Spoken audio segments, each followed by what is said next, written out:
දැක්කද මේ paper type එකේ නම මොකක්ද කියලා? මතක පොච්ච.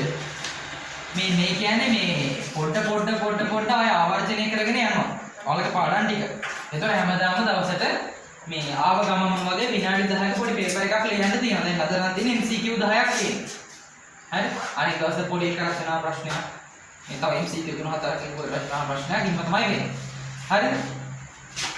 පළවෙනි ප්‍රශ්න මිනිසිරුරේ ඇති කංජලා වලින් වැඩිපුරම ප්‍රතිශතයක් තියෙන්නේ මොනවාද? මොනවාද ළමයි? අපි කංජලා ගැන කතා කරානේ. අපේ පළවෙනි පාඩමේ කංජලා ගැන කතා කරා.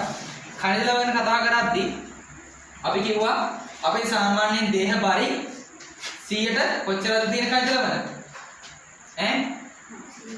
107ක් තියෙනවා කියලා කිව්වා. මේ 107 නුත් කොච්චරද? 4න් 3ක් විතර. 4න් 3ක් විතර මොනවද තියෙනවා කියලාද කිව්වේ? මූලද්‍රව්‍ය දෙකක් තියෙනවා කිව්වා. එකක් කැල්සියම් අනිත් එක මොනවාද? අනිත් එක ෆොස්ෆරස්. ඕක මතක තියෙන්න ඕන. ඔය ඔතනින් තමයි අහලා තියෙන්නේ. කංජලා වල ගැන. කංජලා වල ගැන උණතා ගැන කතා කරා. නේ? ශාකවල උණතා වුණාම මොකද වෙන්නේ කියලා කතා කරා. සත්තුන්ට උණතා වෙන්නේ මොකද වෙන්නේ කියලා කතා කරා. ඒ වගු පාඩම් කරන්න. ඒ වගු පාඩම් කරද්දිත් මම කිව්වා ඔය හැම පල්හැල්ලම පාඩම් කරන්න ඕනේ නැහැ කියලා නේ. පාඩම් කරන්න ඕන කොටස් ටික විතර මම ගාඩ එකක් මොකද විභාගයට වැඩිපුර අහන්නේ ඒ ටික. හරි? දැනුවත් වෙලා ඉන්න ඕන. විභාගයට වැඩිපුර අහන ටිකත් ඒත් එක්ක වැඩිපුර දැනුවත් වෙන්න ඕන. ඒතර උත්තරේ මොකක්ද? කැල්සියම් සහ ෆොස්ෆරස් උත්තරය අංක 4. ඊට පස්සේ කියන මූලික ජෛව අණුවක් නොවන්නේ කුමක්ද? දැන් මේ විභාග පේපර් කරගෙන යද්දී මම මොකද්ද කියලා දෙන්නේ? වන්නේ කියන එක ටිකක් ගහ ගන්න. නොවන්නේ කියන ඒවා රවුම් කරගන්න. නැත්තම් ඔයාලා විභාග පේපරේ යද්දී ඕක අමතක වෙනවා. ඊට පස්සේ මොකද්ද කියන්නේ? මූලික ජෛව අණුවක් නොවන්නේ. නොවන්නේ කියන එක රවුම් කරගත්තා. මූලික ජෛව අණු කීයක් තියෙනවද? මූලික ජෛව අණු කීයද? 4යි. මූලික ජෛව අණු 4යි. මොනවාද මූලික ජෛව අණු 4? එකක් තමයි කාබෝහයිඩ්‍රේට්, අනිත් එක ප්‍රෝටීන, අනිත් එක ලිපිඩ, අනිත් එක නියුක්ලික් අම්ල නැත්නම් න්‍යෂ්ටික අම්ල. හරිද? මේ වගේ දැන් අපි දන්නවා සාමාන්‍ය මිනිස් දේහයක තියෙන මූලද්‍රව්‍ය සංයුතිය දන්නවනේ. කොහොමද මතක තියාගන්න කිව්වේ? තරු කුමර කතාවේ ප්‍රධාන චරිතය කවුද? නිලිය චොන්සම්නි. එයාගේ නමේ තියෙන අකුරු ටිකනේ. මොකද්ද? චොන්.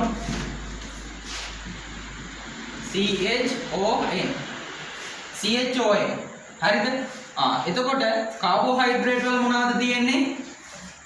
CHO. ඒ ටිකම තමයි කාගෙද තියෙන්නේ?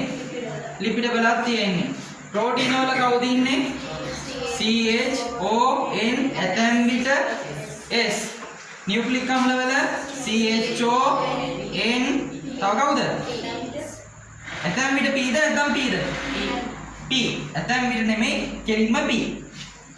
හරිද? ෆොස්ෆරස් කියන කෙනා තියෙනවා. හරිද? ඔන්න ඔය ටික. එතකොට ඕක හරුණාම තියෙන ඉතින් එතිල් ඇල්කොහොල්නේ. එතිල් ඇල්කොහොල්නේ. උත්තරයන්ක 3 තමයි ඕනේ එක. ඊට පස්සේ සුක්‍රෝස් ජල විච්ඡේදනයේ ඵල වන්නේ සුක්‍රෝස් කියලා කියන්නේ මොනොසැකරයිඩයද ඩයිසැකරයිඩයද පොලිසැකරයිඩයද? ඩයිසැකරයිඩය. වගුව මතක ඇති නේද? ප්‍රධාන ඩයිසැකරයිඩ් 3ක් තියෙනවානේ. මොනවාද ප්‍රධාන ඩයිසැකරයිඩ් 3?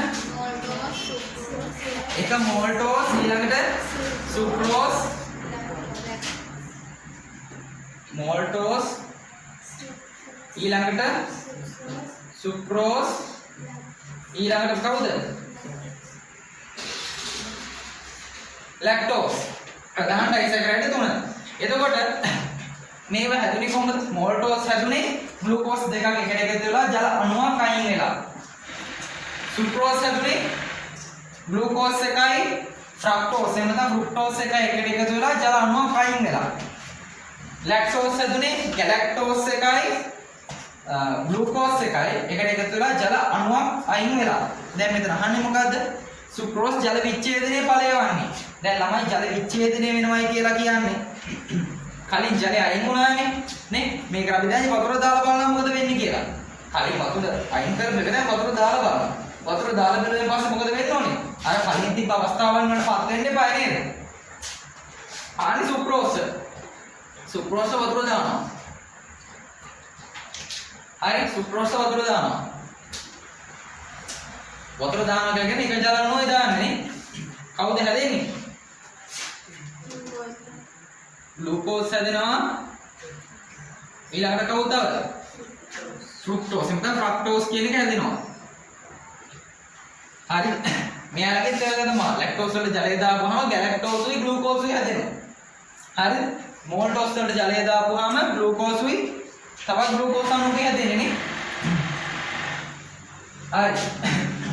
ඊට පස්සේ මොකද බලමු? ශාක සැලිවිචයේ දැනුම් මේක. ග්ලූකෝස් දැනුම් ඒකකයේ ලෙස ක්‍රියා කර සෑදෙන්නේ. දැන් බලන්න මේකේ මෝල්ටෝස් හැදෙන්නේ කොහොමද? මේ මෙතනම තියෙන්නේ. මෝල්ටෝස් හැදෙන්නේ ග්ලූකෝස් දෙකක් එකට එකතු වෙලා. එතකොට ඔය සෑදෙන්නේ වගේ වට පොඩක් ගැටි ඉරක් එහෙම ගහ ගන්න. කියන්නේ අර ඇක්ටිව් විදිහට පේපර් එක කරගෙන යන්න. හරි. ග්ලූකෝස් දැනුම් මේක විදිහට සෑදෙන්නේ. හරි මෝල්ටෝස් හරි. පිෂ්ඨයක් දැන් පිෂ්ඨය කියලා කියන්නේ පොලිසැකරයිඩයක් නේද?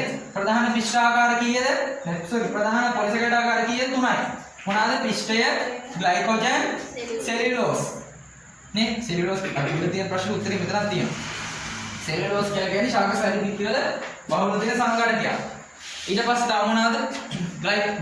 ග්ලයිකෝජන්. ග්ලයිකෝජන් මේ කොහොමද කියන්නේ? ග්ලයිකෝජන් සත්වයන්ගේ අක්මාවේ නේ ආහාර තැන්පත් කරන්නේ එහෙමනේ ග්ලයිකෝජන්. ඊළඟට තව කවුද? පිෂ්ඨය. පිෂ්ඨය තමයි ශාකවල ආහාර තැන්පත් කරන්නේ. මම අර කිව්ව මන්නොක්කලේ කතාවෙම කිව්වේනේ. එහෙම. එතකොට පිෂ්ඨය කියන එක හරියි. පිෂ්ඨය හැදෙන්නේ ග්ලූකෝස් ගොඩක් එකට එකතු වෙලා ජල අණු ගොඩක් අයින් වෙලා. මම අර මතක තියාගන්න කොහොමද ලිව්වේ? ගොඩක් කියලා ලිව්වේ මතක ඇති. හරි.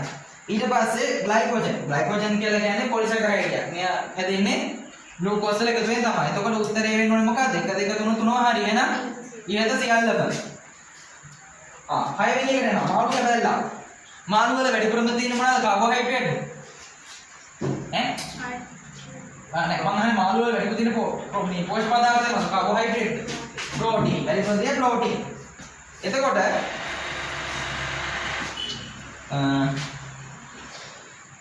මාළු කැබැල්ලා කෝක දාලා රත් කරනවලු. ඊට පස්සේ මොකද කරන්නේ? සුදු පාට කඩදාසියක් සුදු කඩදාසියක කළු ඉරි ඇදෙන ද්‍රව්‍යයක් ඉතුරු වෙනවලු. ඊට පස්සේ කියනවා මේ අණුව එළඹිය හැකි නිගමනය වන්නේ ජෛව අන්තර මොනවාද කියනවා කියලාද? තමයි කළු ඉරි ඇදෙනවා නම් කළු ඉරි ඇදෙන මොනවාද? අඟුරු වල වගේ දේවල් වලනේ. අඟුරු වල නම් තියෙන්නේ මොනවද? කිලිම කාබන් නේ. කොහොමද රත් කරන් පස්සේ තියෙන සේරම ජාලන ටික වාෂ්ප වෙලා ගියන් පස්සේ ඉතුරු වෙන අඟුරු ටිකක් තමයි ඉතුරු වෙන්නේ. අඟුරු කියන්නේ කාබන්. හරිද? උත්තරය අංක 2. ඊට පස්සේ මෙන්න මේ දේ ද්‍රව්‍ය විටමින යුගල වන්නේ මින් කුමක්ද කියලා අහනවා. මේ දේ ද්‍රව්‍ය විටමින යුගල. කවුද? ෂුවර්? BC කියලා ෂුවර්ද? මේ දේ දෙන්නේ BCද? මම බෝඩේ මතක තියාගන්න කිව්වේ. අපි සාමාන්‍යයෙන් තෙල් ගන්න යන්නේ කොහටද? කඩේටනේ යන්නේ. තෙල් ගන්න යන්නේ කඩේට. තෙල් කියන්නේ මේ දේනේ. මේ දේ ආකාරයෙන් තෙල් කියලා කියන්නේ. මේ දේ තියෙන්නේ එහෙනම් කඩේ. ඒ කියන්නේ මේද ද්‍රාව්‍ය වෙන විටමින තමයි KAGE කියන විටමින ආකාර 4. මේ දේ ද්‍රාව්‍ය වෙනවා කියලා කියන්නේ ජල අද්‍රාව්‍ය කියන එකනේ නේද? තෙල් වතුර දිය වෙන්නේ නැහනේ. එහෙනම් මේ දේ ද්‍රාව්‍ය වෙනවා නම් එහෙනම් අනිත් එක තමයි ජල ද්‍රාව්‍ය කියන එක. ජල ද්‍රාව්‍ය එහෙනම් මොකද්ද? මම මතක තියාගන්න කිව්වේ මොකද්ද? BC. අර බෞද්ධ ශිෂ්ටාචාරය කියලා මතක තියාගන්න කියලා කිව්වේ. BC. ඒක තමයි ජල ද්‍රාව්‍ය. මේකට උත්තර ගන්න හොයන්න පුළුවන් ලේසි ක්‍රමයක් තියෙනවා. ඔයාලට බැරි වෙලාවත් මේකේ තියෙන උත්තරات එක්ක බලන්න. ඔයාලට මෙහෙම මතකයක් තියෙනවනේ. දැන් අපි හිතමුකෝ මේක ද්‍රාව්‍ය කියන්නේ මොකද්ද? ජල ද්‍රාව්‍ය කියන්නේ මොකද්ද කියලා. මේකේ මාතෘකා දෙක මාරු වෙලා තියෙන්නේ කියලා හිතන්නකෝ. මාතෘකා දෙක මාරු වෙලා තියෙන්නේ. හැබැයි ඔයාලට මේ එකට ඉන්න සෙට් එක කවදාවත් අමතක වෙන්නේ නැහැ නේ. බීත් එක්ක ඉන්නේ සී කඩේ එක්ක තමයි එකට ඉන්නේ කියලා අමතක වෙන්නේ නැහැ. උත්තර වලට ගිහිල්ලා බලන්න B හරි C හරි උත්තර තුනකම තියෙනවා. එකක විතරක් B වත් C වත් නැහැ. පේනවද? පේනවද? හරියටම මතක නැති වුණා අර ගෙස් කරලා උත්තරයක් ගන්න ඉතින් පුළුවන් වෙනවා. හරි? එතකොට C කොහොමද ඉන්න බෑ B කොහොමද ඉන්නත් බෑ. අයින් කරලා බලපුවම උත්තරේ එන්නේ 1. 4 උත්තරේ 1. කල්පතු හරි නේද? වැරදි.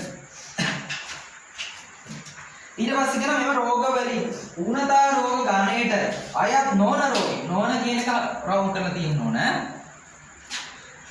එතකොට මොකද්ද මේ ඌනතා රෝගයක් කියලා කියන්නේ? මොකක් හරි පෝෂක පදාර්ථයක් අඩු වෙලා හැදෙන රෝගයක්. ඌන වෙලා හැදෙන රෝගයක්. නේ අපි විටමින් ඌනතාවයන් ගැන කතා කරා, ಖನಿජ ඌනතාවයන් ගැන කතා කරා. සතුන්ටත් කතා කරා, ශාක වලටත් කතා කරා. දැන් ඒක මෙතන තියෙන මොකද්ද? හැදෙන රෝග දියවැඩියාව තියෙනවා, රක්ත හීනතාවය තියෙනවා, විදුරු මස් වලින් දී ගැලීම තියෙනවා, අස්ථි විකෘති වීම කියලා ඒවා ටික තියෙනවා. මෙතනින් රක්ත හීනතාවය, විදුරු මස් වලින් දී ගැලීම, අස්ථි විකෘති වීම මේ තුනම මොනවාද? ඌනතා රෝග. එතකොට මේ ඔය දියවැඩියාව කියන එක දියවැඩියාව නිකන් නමම හිතන්නකො දියවැඩියාව. මේ මොනවාද? දියවැඩියාව හැදෙන්නේ ඇඟේ තියෙන ග්ලූකෝස් මට්ටම වැඩි වුණාම, සී මට්ටම වැඩි වුණාම ඒක ඌනතාවයද වැඩිවීමක්? වැඩිවීමක්නේ. උත්තරය අංක 1. මම පන්තියේ නිතරම අහන ප්‍රශ්න ඊළඟට තියෙන්නේ. රුධිරේ කැටි ගෙහිම වල දායක වෙන විටමින් ආකාරය, ಖನಿಜ ආකාරය. නේ? මොකද්ද? මොකද්ද විටමින් නම්? විටමින් නම් K. ಖನಿජය නම් කැල්සියම්. මේක විටමින් වර්ගයේ මතක තිබ්බත් උත්තරයට යන්න තිබ්බා. හරි? විටමින් සම්බන්ධව පහත ප්‍රකාශ කරලා බලන්න කියලා කියනවා. ඒ කියන්නේ කාබනික විටමින් කියන්නේ කාබනික ද්‍රව්‍ය තමයි. ඔව්. කාබනික ද්‍රව්‍ය. ජීවීන්ගේ ජෛව රසායන ප්‍රතික්‍රියා වලට සහභාගී වී මනා පැවැත්ම තහවුරු කරගනි. හරි. ජීවීන්ගේ ක්‍රියාවට සහභාගී වෙනවායි. අවශ්‍ය ප්‍රමාණයට වර්ධනය වෙද රෝගී තත්ත්වයෙන් දෙකේ උන්නත රෝග කියලා කතා කරේනේ. ABC තුනම හරි උත්තරයන්ට 4.